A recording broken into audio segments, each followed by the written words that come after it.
বান্দার কোন আমলটি, কোন কাজটি তার মালিক কি আল্লাহ সুবহানাহু ওয়া তাআলাকে সবচেয়ে বেশি আনন্দ দেয়, সবচেয়ে বেশি আল্লাহ সুবহানাহু ওয়া তাআলা খুশি হন বান্দার কোন আমলে? এই প্রশ্ন উত্তরে আমরা অনেকেই হয়তো নামাজ বা সালাতের কথা বলবো, অনেকেই যাকাত বা সাদকার কথা বলবো, অনেকেই হয়তোবা আমরা মা বাবার প্রতি সদ্ব্যবহারের কথা বলবো, আমরা হয়তো অনেকেই আত্মীয় স্বজনের সাথে সম্পর্ক রক্ষা বা স্থাপনের কথা আমরা বলবো, অনেকেই হয়তো আমরা সিয়াম বা অন্য কোনো আমলের কথা বলবো। কিন্তু না বন্ধু, আল্লাহ সুবহানাহু ওয়া তাআলার কাছে সব আমলই প্রিয়, পছন্দনীয়, এতে কোনো সন্দেহ নেই। কিন্তু আল্লাহর পছন্দনীয় কাজের ভেতর সবচেয়ে যে আমলটি আল্লাহকে সবচেয়ে বেশি আনন্দ দেয়, সবচেয়ে বেশি আল্লাহ তাআলা খুশি হন, তার বর্ণনা এসেছে সহিহ মুসলিমের একটি বর্ণনা, যেটি বর্ণনা করেছেন আনাস বিন মালিক রাদিয়াল্লাহু তাআলা আনহু। নবী সাল্লাল্লাহু আলাইহি সাল্লাম সেই হাদিসে আমাদেরকে একটু উপমার মাধ্যমে বিষয়টি বুঝিয়েছেন। তিনি বললেন, এক ব্যক্তি সফর করেছে কোন একটা মরুভূমির পথে, তার সাথে যে সওয়ারি ছিল, বাহন ছিল, ঘোড়া কিংবা ওট অথবা গাধা, তার পিঠে সেই ব্যক্তির দানা পানি, তার সফরের সমস্ত পাথেয় প্রয়োজনীয় জিনিসপত্র ছিল। কোনো এক জায়গায় তিনি বিশ্রামের জন্য যাত্রাবিরতি করলেন, শুয়ে পড়লেন। ঘুম থেকে জেগে দেখলেন তার সে সওয়ারি সমস্ত দানা পানি সবকিছু নিয়ে উধাও হয়ে গেছে, নিরুদ্দেশ হয়ে গেছে। তার কোনো খোঁজ খবর পাওয়া যাচ্ছে না। ডানে বামে, সামনে পিছে, চতুর্দিক তিনি চেয়ে দেখলেন, কোথাও তিনি তার সে সওয়ারির কোনো নাম গন্ধ লেশ মাত্র তিনি পেলেন না। নিরুপায় হয়ে নিরাশ হয়ে গেলেন। আশা ছেড়ে দিলেন যে তার সে সওয়ারি আর ফিরে আসবে, অথবা তার সে দানা পানি তিনি পাবেন এবং তা দিয়ে তার জীবন নির্বাহ করবেন। ক্ষুধায় কাতর হতে হতে দুর্বল থেকে দুর্বল হয়ে পড়লেন। একটি পর্যায়ে কোনো এক গাছের নিচে তিনি শুয়ে পড়লেন, মৃত্যুর জন্য অপেক্ষা করছেন যে এই মরুভূমিতে, জনমানব শূন্য মরুভূমিতে কোনো লোক এসে আমাকে বাঁচাবে, কেউ এসে আমাকে আশ্রয় দিবে, কেউ সাহায্য করবে। এই আশা একান্তই দুরাশা ছাড়া কিছুই নয়। সেজন্য তিনি মৃত্যুর জন্য অপেক্ষা করছিলেন এবং এক পর্যায়ে তার ঘুম বা তন্দ্রা এসে গিয়েছিল। হঠাৎ করে তিনি চোখ মেলে দেখলেন যে তার সে সওয়ারি সমস্ত দানা পানি সবকিছু সহকারে হাজির হয়ে গেছে।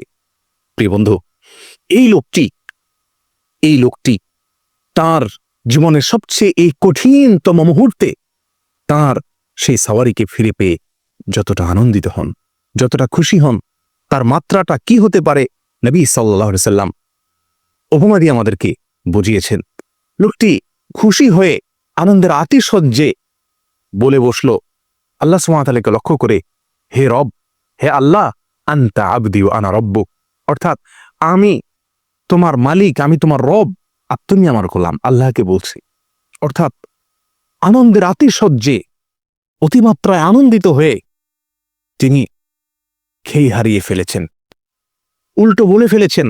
বলার কথা ছিল আল্লাহ সুবহানাহু ওয়া তাআলাকে লক্ষ্য করে, হে আল্লাহ, আনতা রব্বি ওয়া আনা আবদুক, আল্লাহ আপনি আমার রব, আমি আপনার গোলাম।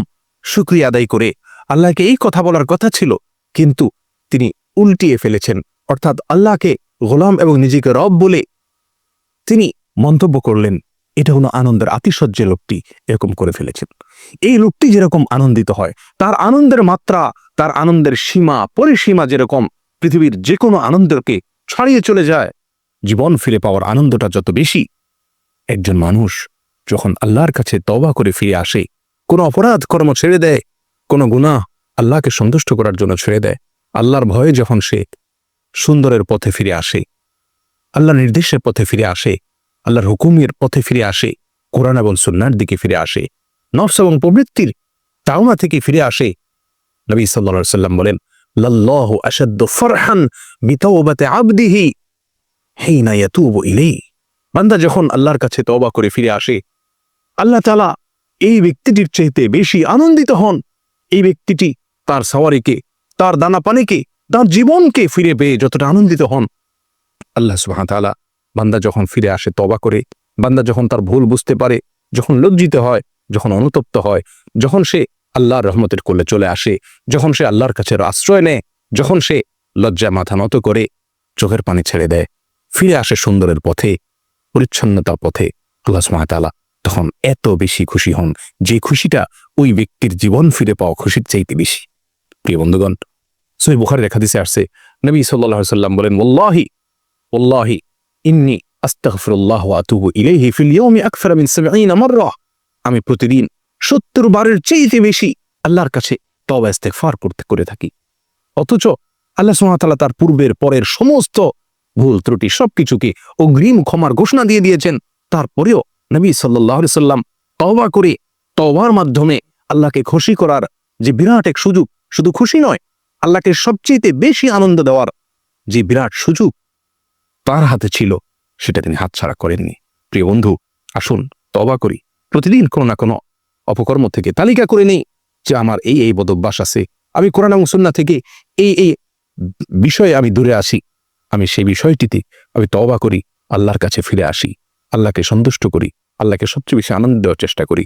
ওলামা ইকরাম বলেন, জান্নাতি লোকের একটি অন্যতম বড় লক্ষণ হলো তারা কোন অপরাধ হয়ে গেলে ব্যাকুল হয়ে যান, অস্থির হয়ে যান, পাগল পরা হয়ে যান, চোখের পানি সরিয়ে দেন, লজ্জিত হন, আয়নায় নিজের চেহারা দেখতে নিজের প্রতি নিজের ঘৃণাবোধ হয়, লজ্জাবোধ হয় যে আমি আমার আল্লাহকে অসন্তুষ্ট করেছি, আমি বড় অবাধ্য, আমি বড় নিমক খারাপ। প্রিয় বন্ধু, আল্লাহকে সন্তুষ্ট করার সবচেয়ে শর্টকাট পথ, সবচেয়ে সহজ পথ, আল্লাহকে আনন্দ দেওয়ার সবচেয়ে সেরা উপায় আল্লাহর কাছে তওবা করা। আল্লাহ সুবহানাহু ওয়া তাআলা বলেন, ইন্নাল্লাহা ইউহিব্বুত তাওয়াবিন ওয়া ইউহিব্বুল মুতাতাহহিরিন। যারা তওবা করে আল্লাহ সুবহানাহু ওয়া তাআলা তাদেরকে ভালোবাসেন, পছন্দ করেন। শুধু ভালোবাসেন, পছন্দ করেন তা নয়, আল্লাহর পছন্দের, আল্লাহর ভালোবাসার তালিকা অনেক দীর্ঘ। কিন্তু আল্লাহকে সবচেয়ে বেশি পুলকিত করার, আনন্দিত করার উপায় হলো তওবা। আসুন তওবা করি, আসুন আমরা ইস্তেগফার করি। আল্লাহ সুবহানাহু ওয়া তাআলা আমাদের সকলকে তওবা এবং ইস্তেগফারকে আমাদের জীবনের অবিচ্ছেদ্য অঙ্গ, অবিচ্ছেদ্য অংশ বানানোর তৌফিক দান করেন। প্রতিদিনের রুটিনে একটি অংশ, একটি সময় আমার জন্য তওবার জন্য লাগে, তওবার কাজে যেন ব্যয় হয়।